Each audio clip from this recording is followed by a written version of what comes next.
શું નમાઝ શરૂ કરતાં પહેલાં પણ કાંઈ કરવાનું હોય છે? શું વુઝુ વગર નમાઝ પઢી શકાય?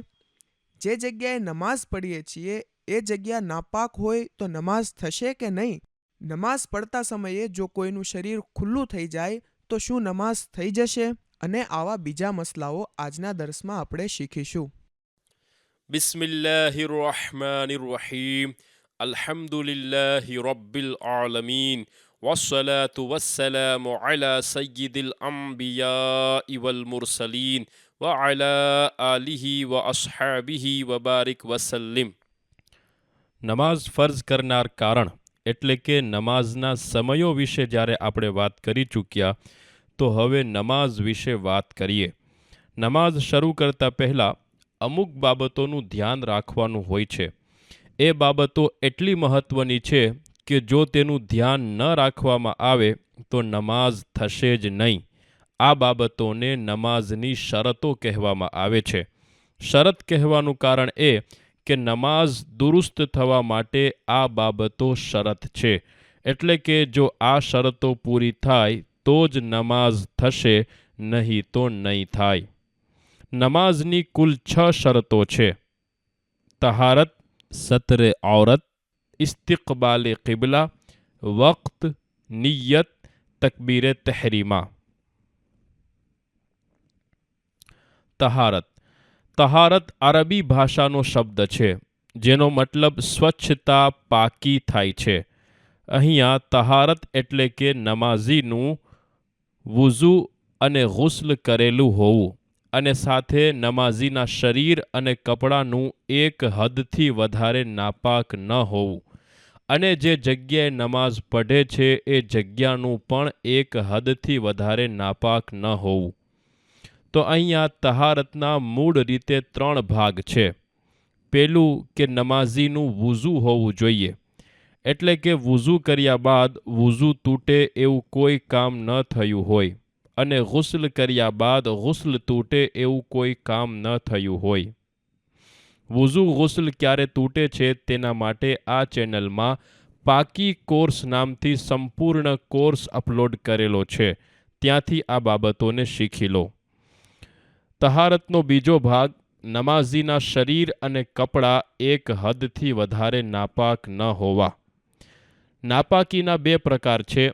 એક છે ગલીઝા, બીજી છે ખફીફા. આ બંને નાપાકીઓની માન્ય હદ અલગ અલગ છે. માન્ય હદ એટલે કે એ હદ કે તેનાથી ઓછી નાપાકી હોય તો નમાઝ થઈ જશે, તેનાથી વધારે હોય તો નમાઝ નહીં થાય. જો માન્ય હદથી વધારે નાપાકી લાગેલી હાલતમાં કોઈ વ્યક્તિ નમાઝ ચાલુ કરે તો નમાઝ ચાલુ જ નહીં થાય. ગલીઝા નાપાકી, ખફીફા નાપાકી, આ નાપાકીઓમાં કઈ કઈ નાપાકીઓનો સમાવેશ થાય છે અને તેની હદ શું છે, એટલે કે કેટલી નાપાકી લાગી જાય તો દૂર કરવી ફરજ છે અને આ નાપાકીઓને દૂર કરવાની રીત શું છે, આ બધું તમે પાકી કોર્સ જે પહેલેથી આ ચેનલ પર અપલોડ કરેલો છે ત્યાંથી શીખી લો. તહારતનો ત્રીજો ભાગ જે જગ્યાએ નમાઝ પઢે છે એ જગ્યાનું એક હદથી વધારે નાપાક ન હોવું. નમાઝ પઢવાની જગ્યા એટલે કે નમાઝીના પગે જે જગ્યા રોકી છે એ જગ્યા અને સજદો કરતી વખતે શરીરના ભાગો જે જગ્યાએ અડશે એ જગ્યા. સજદો કરતી વખતે કપાળ, નાક, બંને હથેળી અને બંને ગોઠણ જમીનને અડે છે. આટલી જગ્યામાં દિરહમથી વધારે નાપાકી ન હોવી જોઈએ. દિરહમ એટલે પહેલાંના જમાનામાં ઉપયોગ થતો એક સિક્કો જે લગભગ હથેળી સીધી રાખી તેના પર પાણી રાખતા ઢોળાયા વગર હથેળી પર પાણી જેટલી જગ્યા રોકે તેના જેટલું હોય છે. તો જો નમાઝ પઢવાની જગ્યા આટલી નાપાક હોય તો નમાઝ નહીં થાય. દિરહમથી વધારે નાપાકી હોય તો નમાઝ થશે જ નહીં. નજાસતે ગલીઝા દિરહમ બરાબર હોય તો નમાઝ મકરૂહે તહરીમી અને દિરહમથી ઓછી હોય તો નમાઝ ખિલાફે ઔલા થશે. અહીંયા નાપાક જમીન પર જો નાપાકી સુકાઈ ગઈ હોય, અથવા તો કોઈ પાક જાડું કપડું પાથરીને પછી જો નમાઝ પઢવામાં આવે કે એ કપડામાં નાપાકી ન લાગે, ન તો એ કપડામાંથી નાપાકીની વાસ આવે તો નમાઝ થઈ જશે. જો કપડું આવું નથી એટલે કે નાપાકી તેમાં લાગી જાય અથવા તો નાપાકીની વાસ આવે તો આવા કપડા પર નમાઝ નહીં થાય. નમાઝ શરૂ કરતા પહેલાં જે આ તહારતના ત્રણેય પ્રકારની વાત કરી એ ત્રણેય પ્રકારની પાકી મેળવી લેવાની છે અને નમાઝ પૂરી થાય ત્યાં સુધી આ ત્રણેય પાકી જળવાવી પણ જોઈએ. એટલે કે ચાલુ નમાઝે નાપાકી ન થવી જોઈએ. એનો મતલબ એવો થયો કે જો ચાલુ નમાઝે વુઝુ તૂટી જાય તો ત્યાંથી આગળ નમાઝ નહીં પડી શકાય. ચાલુ નમાઝે કપડાં કે શરીર જો માન્ય હદથી વધારે નાપાક થઈ જાય અને 3 વાર સુબહાન અલ્લાહ બોલવામાં જેટલી વાર લાગે એટલી વાર સુધી આ નાપાકી લાગેલી રહી તો નમાઝ નહીં થાય. નમાઝની બીજી શરત સતરે ઔરત એટલે કે જેટલું શરીરને ઢાંકવું ફરઝ છે એટલું શરીર ઢકાયેલું હોવું. હવે એ સમજીએ કે કેટલું શરીર ઢાંકવું ફરઝ છે. પુરુષો માટે દૂટીની નીચેથી ગોઠણની નીચે સુધી આટલું શરીર ઢાંકવું ફરઝ છે. દૂટીનો સમાવેશ તેમાં નથી થતો અને ગોઠણનો સમાવેશ થાય છે. સ્ત્રીઓ માટે 5 અંગો સિવાય આખું શરીર ઢાંકવું ફરઝ છે. એ 5 અંગો છે મોઢું, બંને હથેળીઓ અને પગના બંને તળિયા. આ 5 અંગો સિવાય આખું શરીર ઢાંકવું સ્ત્રીઓ પર ફરઝ છે. સતરે ઔરત કરવા એટલે કે શરીર ઢાંકવા માટે પાક કપડાનો ઉપયોગ કરવાનો છે. આ કપડું એટલું જાડું હોય કે નીચેથી શરીર ન દેખાય. તો જો કોઈએ એટલું પાતળું કપડું પહેર્યું કે નીચેથી શરીર દેખાય કે પછી કોઈ સ્ત્રીએ એવો દુપટ્ટો પહેર્યો જેમાંથી વાળની કાળાશ દેખાતી હોય તો તેમની નમાઝ નહીં થાય. નમાઝ દરમિયાન પણ શરીર ઢકાયેલું રહેવું જોઈએ. નમાઝ દરમિયાન જે અંગને ઢાંકવું ફરઝ છે જો તે અંગનો ચોથો ભાગ ખુલ્લો થઈ જાય અને 3 વાર સુબહાન અલ્લાહ બોલવામાં જેટલી વાર લાગે એટલી વાર માટે ખુલ્લો રહે તો નમાઝ તૂટી જશે. જો 3 વાર સુબહાન અલ્લાહ બોલતા જેટલી વાર લાગે તેનાથી ઓછી વાર માટે ખુલી જાય એટલે કે ખુલવાની સાથે તરત ઢાંકી લઈએ તો નમાઝ નહીં તૂટે. પણ હા, જો જાણી જોઈને આટલું શરીર ખોલ્યું તો પછી ખોલવાની સાથે તરત જ ત્યારે ને ત્યારે નમાઝ તૂટી જશે.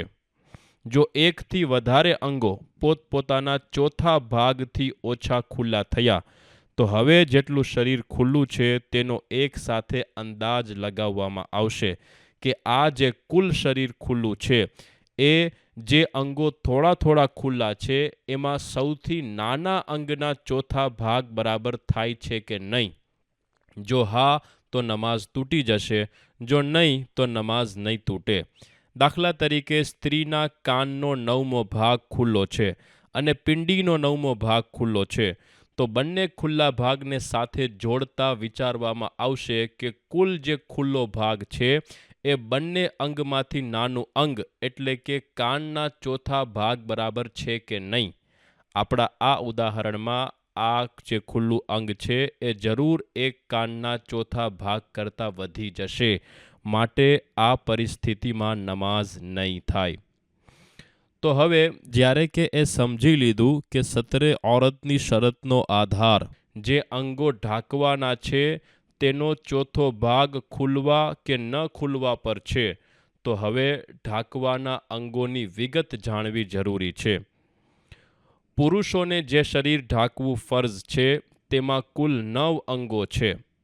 પેલું શીર્ષન, બીજું બંને શુક્રપિંડ મળીને એક અંગ, ત્રીજું મળ એટલે કે સંડાસ નીકળવાની જગ્યા. બંને કુલ્હા અલગ અલગ 2 અંગ છે. પછી જાંઘથી લઈને સાથળ સુધી આ એક અંગ છે. ઘૂંટણનો સમાવેશ પણ સાથળમાં જ થાય છે. તો આવી રીતે 2 સાથળ એ અલગ અલગ 2 અંગ થયા.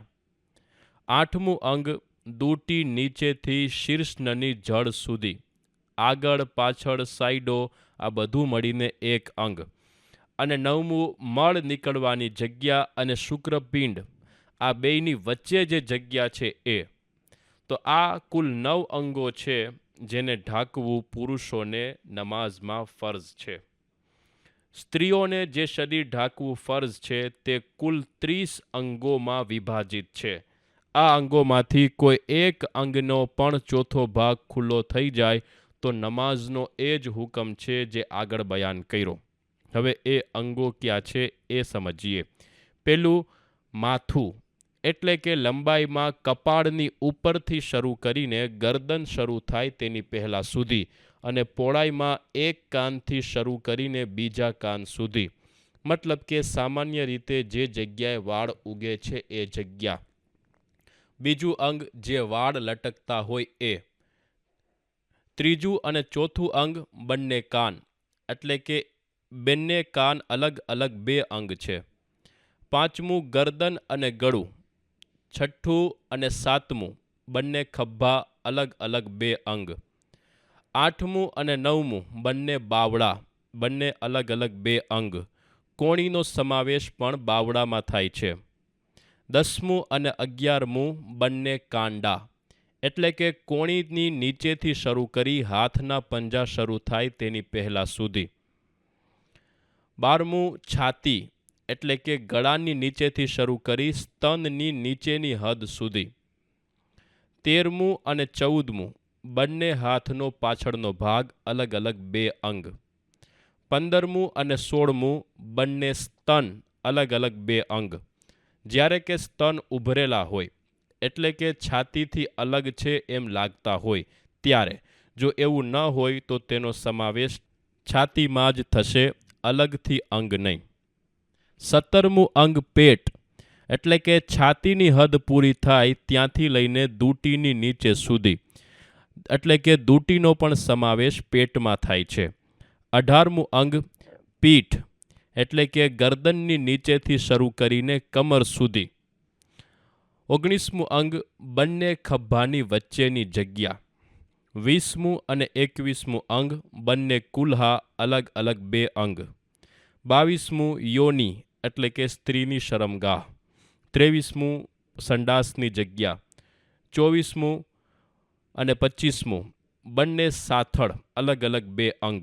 ગોઠણનો સમાવેશ પણ સાથળમાં થાય છે. 26મું દૂટી નીચેથી લઈને પેડું સુધીની જગ્યા, સાઈડો અને પાછળની જગ્યાનો પણ તેમાં જ સમાવેશ થાય છે. 27મું અને 28મું બંને પિંડીઓ, અલગ અલગ 2 અંગ. ઘૂંટીનો સમાવેશ પણ પિંડીમાં થાય છે. 29મું અને 30મું બંને પગના તળિયા, અલગ અલગ 2 અંગ. આ 30 અંગો જે સ્ત્રીઓએ નમાઝમાં ઢાંકવા ફરજ છે. અમુક આલિમો હથેળીનો પાછળનો ભાગ અને પગના તળિયા, આ અંગોનો છુપાવવાના અંગોમાં સમાવેશ નથી કરતા. ઔરતના ચહેરાનો ઢાંકવાના અંગોમાં સમાવેશ નથી થતો, એટલે કે નમાઝ દરમિયાન તેણે પોતાનો ચહેરો ઢાંકવાનો નથી. આ જે ઢાંકવાના અંગોનું બયાન કર્યું તેનું પુરુષો અને સ્ત્રીઓ બંનેએ ધ્યાન રાખવાનું છે. નમાઝ શરૂ કરતા સમયે જો આ અંગોમાંથી કોઈ અંગનો ચોથો ભાગ ખુલ્લો હોય તો નમાઝ શરૂ જ નહીં થાય, અને જો નમાઝ દરમિયાન કોઈ અંગનો ચોથો ભાગ ખુલ્લો થઈ જાય અને 3 વાર સુબહાનલ્લાહ બોલવામાં જેટલી વાર લાગે એટલી વાર માટે ખુલ્લો રહે તો નમાઝ તૂટી જશે. હવે જો કોઈ પાસે શરીર ઢાંકવા માટે પાક કપડું નથી તો એ શું કરે એ સમજીએ. જો પાક કપડું કોઈ પણ રીતે મેળવવું શક્ય ના હોય તો હવે એ નાપાક કપડું પહેરીને જ નમાઝ પઢે. પણ જો પૂરેપૂરું નાપાક હોય તો ન પહેરે. કપડાનો ચોથો ભાગ જો પાક હોય તો એ કપડું ચાલશે, તેનાથી ઓછું પાક હોય તો નહીં ચાલે. પણ આ ત્યારે છે કે જ્યારે તેની પાસે કપડાં પાક કરવાનો કોઈ રસ્તો ન હોય. જો પાક કરવાનો કોઈ રસ્તો હોય તો પછી નાપાક કપડામાં નમાઝ નહીં થાય. જો કોઈ પાસે બિલકુલ કપડું ન હોય તો જો કોઈ પણ રીતે કપડું મેળવવું શક્ય ન હોય તો આવી મજબૂરીની હાલતમાં નગ્ન અવસ્થામાં જ નમાઝ પઢે, પણ ઊભો નહીં બેસીને પઢે અને શરમગાહ પર હાથ રાખી દે અને સજદા કરવા માટે ફક્ત ઈશારો કરે. સજદા માટે ઈશારો કરવાનો મતલબ છે પીઠ ઝુકાવવી. રૂકુ માટે જેટલી પીઠ ઝુકાવે, સજદા માટે તેનાથી વધારે પીઠ ઝુકાવે. જો ચટાઈ કે પાથરણું કે એવી કંઈક બીજી વસ્તુ જેનાથી ઢાંકવાના અંગોને ઢાંકી શકે એવું છે, અથવા તો કોઈ ઘાસ કે પાંદડા છે, તો પછી તેનો ઉપયોગ કરે અને શરીર ઢાંકે. સત્ર ઔરત એટલે કે જે શરીર ઢાંકવું ફરજ છે, એ નમાઝ સિવાય પણ ઢાંકવું ફરજ છે અને વગર જરૂરિયાત ખોલવું હરામ છે. અંધારામાં રૂમમાં એકલા હોય છતાં પણ આ શરીર ખોલવાની ઇજાઝત નથી. સ્ત્રીઓ માટે જો તે રૂમમાં એકલી હોય તો તેના માટે જે શરીર ઢાંકવું ફરજ છે એ દૂટીની નીચેથી ગોઠણની નીચે સુધી છે, જે પુરુષોમાં છે એમ જ. અને મહેરમોની સામે માથું ખુલ્લું હોય તો વાંધો નથી, અને ગેર મહેરમોની સામે જેવી રીતે નમાઝમાં શરીર ઢાંકવું ફરજ છે એવી જ રીતે શરીર ઢાંકવું ફરજ છે. યુવાન સ્ત્રીઓને ગેર મહેરમોની સામે ચહેરો ખોલવાની પણ મનાઈ છે, અને પુરુષો માટે શરીયત મુજબની યોગ્ય જરૂરિયાત વગર ગેર મહેરમ સ્ત્રીના ચહેરા સામે નજર કરવી નાજાયઝ છે. વમા અલૈના ઇલ્લલ બલાગ. આ ચેનલ પર જે ઇલ્મ શીખવવામાં આવે છે એ દરેક મુસલમાન માટે શીખવું જરૂરી છે. તો આ ઇલ્મને દરેક મુસલમાન સુધી પહોંચાડવા માટે વિડીયોને લાઇક કરો, ચેનલને સબસ્ક્રાઇબ કરો અને આ વિડીયો આગળ બીજાને શેર કરો. તમારા શેર કરવાથી જો કોઈ વ્યક્તિ કંઈક શીખશે તો તમને પણ સવાબ મળશે. અને તમારા અભિપ્રાય નીચે કમેન્ટમાં લખો.